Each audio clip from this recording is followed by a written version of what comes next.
I want a divorce. What? Divorce? There's no reason for us to remain married. For the first time in 3 months, my husband spoke.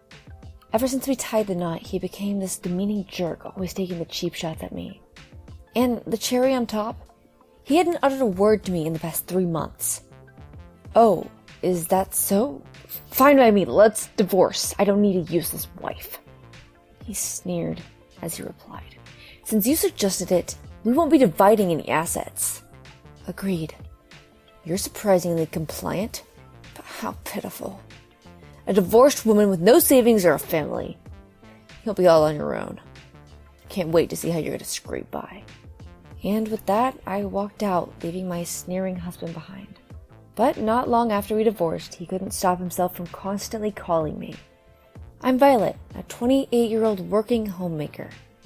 I met my then-husband David through a mutual friend. David, a diligent employee at a leading travel agency, was kind-hearted and treated me really well. I wasn't exactly seasoned in the love department, so I fell for him hard and we started dating. After 3 years together, he popped the question, Violet, will you marry me? I promise to make you happy. Thank you, David. I'm over the moon. I had tears streaming down my face, and he gently said, we need to break the news to your mom. I hope she'll be thrilled. I bet she will be. Her only child is getting married after all. I grew up in a single-parent household. My parents split up when I was just 4, and from what I gather, my mom left with me in tow. My father's a bit of a blur. I haven't seen him even once since they parted ways. I remember him as a kind man. I never broached the subject of their split because it's clear my mom doesn't like to talk about it. I never prodded her for more information. Ever since, it's just been my mom and me. She raised me on her own. Our life was humble, but we had each other's backs as a mother-daughter team. My bond with my mom is rock solid. When I told her about my upcoming marriage, she was ecstatic, practically doing a happy dance. Violet, please be happy, and David, promise you'll look after Violet. She implored, her eyes welling up with tears. Absolutely, David responding warmly. Seeing this, I was overwhelmed with joy. I was sure that I could create a happy family with him. But not long after our life started as a married couple, he and I began to butt heads. The bone of contention? My choice to keep working. He had wanted me to leave my job and devote myself to homemaking. Initially, I agreed, but when I shared this at work, my colleagues convinced me to stay. Enjoying my work and finding it fulfilling, I impulsively decided, I'll keep working. You promised to quit. Why the sudden change of heart?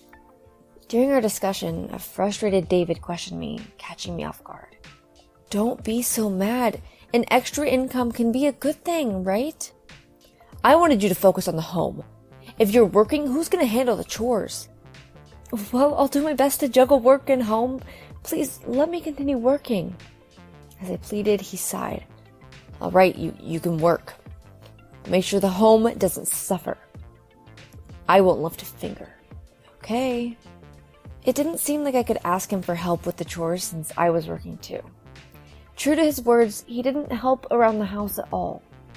Maybe he wasn't too thrilled about my decision to be a working wife, or perhaps it was just his nature, but he began to be nitpicking at my homemaking. One evening over dinner, he dropped this bomb. The food tonight is terrible. I can't stomach this. Really? Did I mess up something? What don't you like? I tasted my dish myself, but couldn't find anything amiss. In response to my confusion, he scowled and said, Do I need to spell out every little detail? Are you that dense? What? How come you don't know my tastes, even though you're my wife? I don't know what to say. I found myself instinctively looking down. Then he got up and made to leave. Hold on, where are you going? What does it look like? I'm off to the convenience store. Beats having this meal. He shrugged off my call and walked out the door. No one had ever spoken to me so harshly before. I was too aback to retort. At the time, I had dismissed it as him just having an off day. I had no idea this would turn into a pattern that would make my life miserable. His barbs grew sharper, leveraging my guilt and choosing to continue working to belittle me further. There's a hair on the floor. The bathwater's not hot enough. He pulled me up for the smallest issues and gave me an earful. The traits I once considered manly had morphed into outright dominance post-marriage. Still, I bore the brunt of his unfair treatment. I wasn't sure if I still loved him, but I held on, not wanting to disappoint my mom, who was over the moon about our marriage. Right then, I got a text from my mom saying, "I need to see you." When I hurried over, I found her, whom I hadn't seen in a while, looking alarmingly frail. "Mom, why have you lost so much weight? What's going on?" I pressed her for answers, and then she quietly confided. "Violet, I have cancer. It's already spread, and the doctors have only given me 3 months." "What? Cancer? I can't believe this." I just broke down crying right then and there. Her cancer was advanced, and they said there was nothing more they could do. "Mom, I'm going to stick by you through all of this. I support you." "Thank you, Violet. But don't let this disrupt David's life." Even in such a state, she was concerned about him, and I couldn't bring myself to tell her about the unreasonable way he'd been treating me. When I had returned home that day, I filled David in on my mom's condition. "Mom's going to be moved to a hospice soon. I'll need to spend some time at the hospital to take care of her." David, appearing completely unfazed by the news, retorted, "What about your job and the chores?" I'll manage my work, but as far as for the housework, I could use some help." He scoffed. "So you couldn't manage housework but kept your job, and now you have to spend time tending to your mom, huh?" "But she's..." "And you expect me to help out? Give me a break! You'll keep up with the chores, like always." "But..." I was dumbstruck by his response. I had hoped he would give me a bit more understanding, given that a family member was seriously ill. My hopes were dashed spectacularly. "If you slack off on the chores, there'll be hell to pay," he warned me. Remembering my frail mom's words, "Don't let it trouble David's life," I could only nod in acceptance. From then on, my life became a whirlwind. Stealing time to visit my mom in the hospital, I was barely keeping up with the chores. Seeing her grow weaker each day was heartrending and made it even harder to focus on the house. 2 weeks after I started my hospital visits, David called me out. "Hey, Violet, my shirt isn't ironed." It's true, the shirt he was holding hadn't been ironed. "Sorry, I've been hardly sleeping. I'll iron it now. Don't give me excuses." He shouted at me, and I instinctively recoiled. "Excuses? I'm also worn out from taking care of my mom." As I responded through my tears, he snipped coldly. "So your mom's more important to you than your own husband, huh?" "But Mom has terminal cancer. So what? You're full of excuses. Such a disappointment." "It's probably because you were raised by a single mother." His harsh words left me speechless. He looked at me with a contemptuous glance. "Ugh, talking to you is just a waste of time." "What?" From that moment, he stopped responding to anything I said. In fact, he started ignoring me entirely. No matter how hard I tried to communicate, he wouldn't respond. Even my everyday greetings of "have a good day" and "welcome home" were dismissed with a sigh. Living like this, my spirit started to break.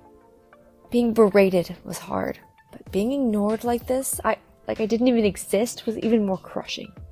I finally broke down crying in my mom's hospital room. "What's the matter, Violet?" Nothing, Mom. I'm sorry." "Violet, come here." It appeared she sensed something was wrong.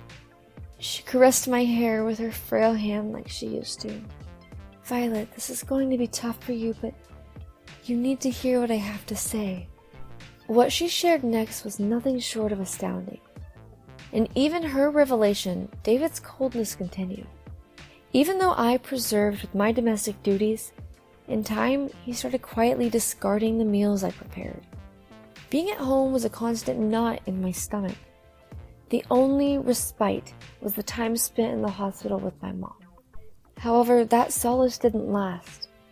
After a long struggle with illness, she finally succumbed. After handling the hospital formalities, I returned home to inform Dave. I've texted you this, but my mom passed away. He offered no response. The funeral's in 2 days and I need to start preparing. Again, he ignored me, heading off to another room. It was evident he had no intention of attending the funeral. I was at my breaking point. The continuous neglect, his callous comments, and now his absence at my mom's funeral. I can't stay in this marriage. That was the moment I resolved to divorce him. But there was another pressing task. In my funeral attire, I proceeded to the funeral home. The day after my mom's funeral, I tried to communicate with David, who continued his silent treatment. I need to discuss something important. As expected, he ignored me. I want a divorce. What? Divorce? For the first time in 3 months, he spoke. Yes, I can't continue with you anymore. Now that my mom is gone, there's no reason for us to remain married. Well, okay, I'll divorce you. I don't need a useless wife like you, he retorted with a smirk. Since you suggested it, we won't be dividing any assets. Agreed. You're surprisingly compliant, but how pitiful. A divorced woman with no family or savings, alone in the world. It'll be amusing to see how you manage. That's not your concern. My lawyer will be contacting you. Ignoring his derisive grin, I left him with my lawyer's business card. I gathered my things and I moved out that day. A month later, as my routine, I was praying in front of my mom's portrait in my new house. My phone rang out of the blue. The name on the display was David's. I ignored it and put the phone aside, but the calls kept coming. It was like relentless assault. Because of his persistence, I eventually picked up. Hello? Hey, where are you? I need to talk to you. I sighed at the barrage of questions and reluctantly gave him my new address. A few hours later, David showed up at my residence, a mansion in a prime location. He stood at the gate, gaping at the house in disbelief. Why did you keep calling? What do you need? Upon seeing me at the gate, he expressed his surprise. Wait, this is your place? How'd you end up in such a mansion? His face showed confusion as he kept shifting his gaze between me and the house. I guided him, still bewildered, into the living room. First things first, explain. How do you manage to get a place like this after I left you without any property? As I calmly sipped my tea, he blurted out his questions. You're wondering about the house. It was a gift from my father. He thought I would need to go somewhere post-divorce. What? Father? But you were raised by a single mother. To his astonishment, I proceeded to explain. My mom, on her deathbed, had urged me to contact with my father once she is gone. Turns out my father is a wealthy man who fell in love with my mom, his housemaid, and that's how I came to be. However, his parents had not approved of him marrying someone with a lower status. The continuous torment from that sadly led to her falling sick. To avoid further strife, she vowed to stay out of their affairs and departed from home. My father, in his parents' presence, feigned indifference towards my mom, yet he maintained contact with her and provided financial aid as needed. Upon discovering my marital distress, she shared my father's contact information. I was reunited with my father at my mom's funeral. I've longed to see you for so long. As he embraced me, weeping, he pledged his support now that both of his dissenting parents were no more. I informed him about the mistreatment from David and expressed my intention to divorce. My father then met my gaze and said, let's arrange a home for you as soon as the divorce is finalized. And that's why I live in this house. I'm not entirely alone. I'm still employed and financially stable. It must be a letdown for you at not witnessing my pitiful state. As I stated this calmly, David clenched his teeth and appeared frustrated. However, he quickly redirected the conversation. Yeah, whatever. But I'm here today to talk about something else. Are you aware of the El Dorado Resort, a luxurious lodging establishment that has grown nationwide? It's one of my company's primary clients, but they suddenly expressed their desire to terminate our contract. Really? And what about it? They pointed a finger at me. When I asked for some reason maintaining that I had done nothing but blunder in my duties, they advised me to ask my ex-wife. You? What does that even mean? At that, I chuckled softly as he appeared perplexed. What on earth is happening? Do you know the chairman of El Dorado Resort? I think it's Joseph Erickson. That's him right there. I pointed to my father standing there. What? Why is Chairman Erickson here?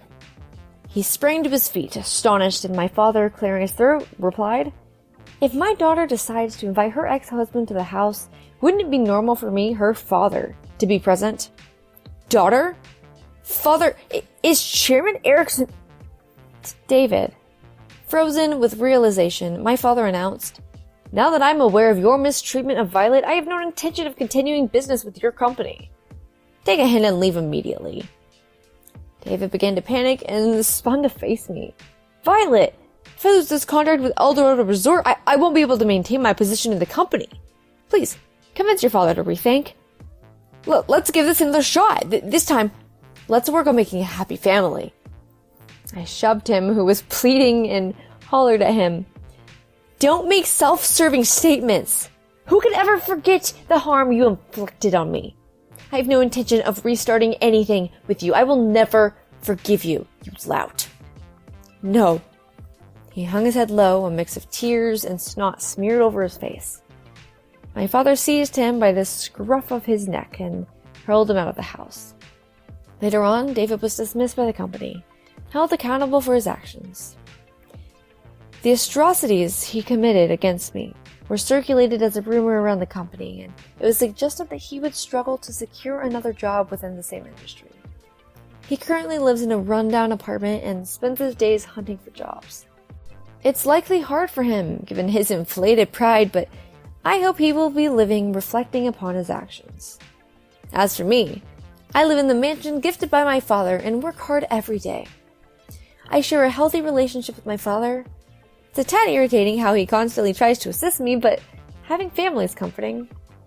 Recently, my father proposed a matchmaking meeting with a subordinate who favored within his company. He seemed genuine in his photos, so I intend to meet him soon. Moving forward, I aspire to lead my life positively, appreciating my family.